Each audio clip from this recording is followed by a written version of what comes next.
सुनाओ हम बात कर रहे हैं एसबीआई कार्ड के ऊपर और बहुत सारी प्रॉब्लम्स है इसीलिए ये शेयर जो है वो डाउन जा रहा है। आपको ध्यान होगा 3 दिन पहले यहाँ पर जो है न्यूज़ आई थी आरबीआई की तरफ से, तो वो न्यूज़ के ऊपर भी हम बात करेंगे जो डेवलपमेंट हुआ है और इसका बहुत बड़ा इम्पैक्ट भी है। साथ में एसबीआई कार्ड के ऊपर एक बोझ और आने वाला है जिसकी वजह से आगे प्रॉब्लम है, और ये प्रॉब्लम सिर्फ एसबीआई कार्ड के लिए नहीं है, पूरे फाइनेंशियल सेक्टर के ऊपर है, प्लस इसके साथ साथ पूरे वर्ल्ड की ये प्रॉब्लम आने वाली है। तो अब हम वो प्रॉब्लम समझेंगे, लेकिन पहले एक एक करके। तो पहली बात तो आपको पता होगा कि 3 दिन पहले आरबीआई ने जो है वो रिस्ट्रिक्शंस जो है वो लेफ्ट हटा दिए हैं मास्टर कार्ड के ऊपर जो लगे हुए थे। अब पता नहीं क्या लगे हुए थे, लेकिन एक जो आपका मास्टर कार्ड के ऊपर जो चीज़ें जो आपके पाबंदियां लगी हुई थी वो हटा दी गई हैं। तो एक मास्टर कार्ड का जो इम्पैक्ट है वो जितनी भी कार्ड कंपनी है ना उन पर कहीं ना कहीं पड़ता हुआ दिखेगा, क्योंकि एक कॉम्पिटिटर और आ जाने वाला है। अब आप कहेंगे एसबीआई कार्ड के ऊपर ऐसा क्या प्रॉब्लम है, वो तो वीज़ा यूज करती है।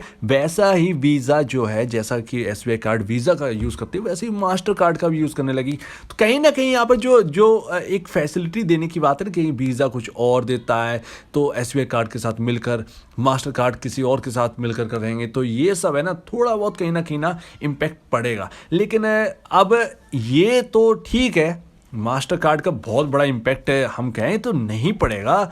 लेकिन अब सबसे मोटी प्रॉब्लम क्या है जो कि हम आगे फेस करने वाले हैं बैंकिंग सेक्टर में। तो उससे पहले मैं जो बताने वाला हूँ उससे पहले आप देखिए, वो काफ़ी इंटरेस्टिंग होगा। पहले आप ये चार्ट देखिए कि जिस तरीके से हमने ऊंचाइयाँ देखी थी उसी तरीके से यहाँ पर जो गिरते हुए देख रहे हैं एसबीआई कार्ड के शेयर को।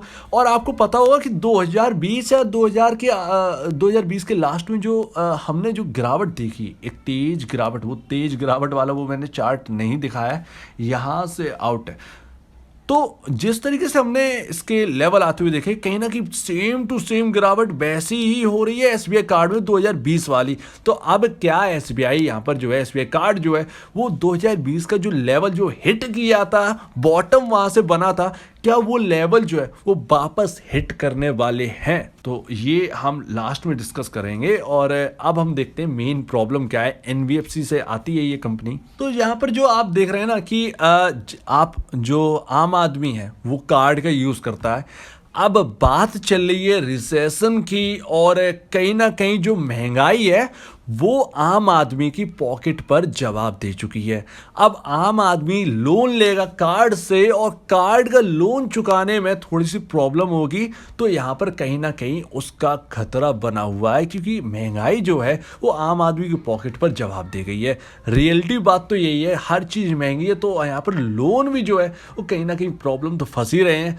हम खुद आम आदमी है तो भाई हम अपनी प्रॉब्लम से ही हर चीज़ का समाधान हम देख सकते हैं कि हम कितने प्रॉब्लम है और बाकी लोग कितने प्रॉब्लम में हो सकते हैं। साफ सी बात तो यही है ना, चल तो कार्ड आम आदमी से ही रहा है ना, बड़े लोगों तो इतनी प्रॉब्लम नहीं होती है। कुछ अमीर लोग हैं वो भाई अपना साफ सी बात है वो अफोर्ड कर सकते हैं हर चीज़, लेकिन जो मिडिल क्लास मैन है जिनको कार्ड की ज़रूरत है, जॉब है लेकिन कार्ड की ज़रूरत तो पड़ती है, तो यहाँ पर जो है वहाँ उस वर्ग से प्रॉब्लम आने की संभावना है। और इन्फ्लेशन जो महंगाई है तो खर्चे कुछ अलग है, तो लोन भरने में प्रॉब्लम है, तो वही प्रॉब्लम जो है वो कहीं आगे आ रही है, और उसकी वजह से कहीं ना कहीं एनबीएफसी जो है ना वो कहीं ना कहीं प्रॉब्लम है, काफ़ी ज़्यादा प्रॉब्लम है। और एनबीएफसी प्रॉब्लम है और ये एनबीएफसी का हिस्सा है, तो एक जो एनपीए बनने का डर है ना वो कहीं ना कहीं बैंकिंग सेक्टर पर हावी है इस वक्त, और यही एक प्रॉब्लम है। और यही प्रॉब्लम जो है वो यूएस में भी है। वहां पर मैं आपको बताऊं, स्विस बैंक का आपने नाम सुना होगा। स्विस बैंक, आज मेरी किसी से बात हो रही थी, एक बढ़िया इंसान है, और वो मुझे बता रहे थे कि स्विस बैंक ने कई सालों बाद अपने पास रखे पैसों पर ब्याज देना स्टार्ट किया है। पहले वो रखने पर ब्याज लेते थे, मतलब आप पैसा रखना चाहते हैं स्विस बैंक में तो ठीक है, हमें हमारा इतना अमाउंट दीजिए, हम आपका पैसा स्विस बैंक में रखेंगे। लेकिन अब उल्टा हो रहा है, रखने के पैसे दे रहे हैं। तो ये चीज़ है। इसका मतलब क्या हुआ? इसका मतलब ये है कि भैया बैंकिंग जो बाहर विदेश में है ना वहाँ पॉकेटें जवाब दे गई हैं। मेन चीज़ यही है, वो पैसा जमा नहीं कर रहे हैं बैंक में, उनके खर्चे इतने हैं, साफ सी बात है, तो दिख ही रहा है। तो यहाँ पर जो है बैंक में पैसा नहीं जा रहा है, मेन चीज़ है। तो जो डिमांड है जो रखने की वो घट गई है, और ये कहीं ना कहीं दिखाते हैं कि इन्फ्लेशन का जो कितना प्रॉब्लम है। तो बैंक्स जो फाइनेंशियल है पूरे वर्ल्ड में जो है प्रॉब्लम्स है, और आप देख ही रहे होंगे कि एनबीएफसी किस तरीके से क्रैश कर रही है। तो वो क्रैश जो है एनबीएफसी में, आप चाहे कुछ भी देख लीजिए, फाइनेंशियल सेक्टर का देख लीजिए, चाहे आप हाउसिंग सेक्टर का देख लीजिए, सारी की सारी डाउन है। चाहे आप कोई भी उठा के देख लीजिए एनबीएफसी, तो ये भी एनबीएफसी वाले और ये भी प्रॉब्लम में चल रहे हैं। अब ये डर कितना आगे बढ़ेगा ये नहीं पता, लेकिन ये Q1 में आपको जो है वो पता चलने वाला है कि Q1 में असल में क्या आने वाला है। Q1 जो है वो एसबीआई कार्ड बाकी पूरे फाइनेंशियल सेक्टर के लिए बहुत ही इंपॉर्टेंट होने वाला है। लेट्स सी कि आगे क्या होता है। तो अब यहाँ पर एसबीआई कार्ड का चार्ट देख लेते हैं। देखिए बहुत इंपॉर्टेंट है। जब हमने ये चढ़ान स्टार्ट करी थी तो कई बार गिरते थे तो सपोर्ट लेके ऊपर जाते थे। जो आपको दिख रहा है ना यहाँ पर चार्ट, अगर आप सही से देख रहे हैं तो सपोर्ट ले लेके ऊपर गए। ऐसा नहीं है कि लगातार इसमें तेजी बनी रही, ऊपर गए फिर डाउन आए, फिर ऊपर गए फिर डाउन आए, फिर ऊपर, इस तरीके से अप एंड डाउन की केस जो है वो इसमें चलता रहा। अब यहाँ पर 670 के लेवल आ चुके हैं। कभी 1200 रुपए के लेवल देखने वाले थे हम लोग, 1100 लेवल के रुपए जो है 1100 रुपए के आसपास हमने इस स्टॉक को देखा है।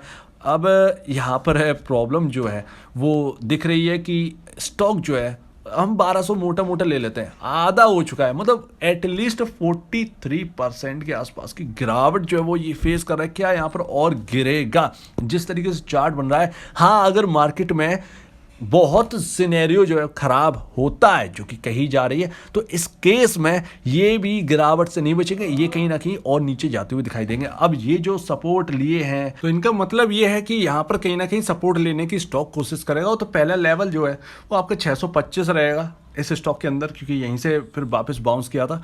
फिर दूसरा अगर ये लेवल टूटता है तो 579 के आसपास का सपोर्ट रहेगा।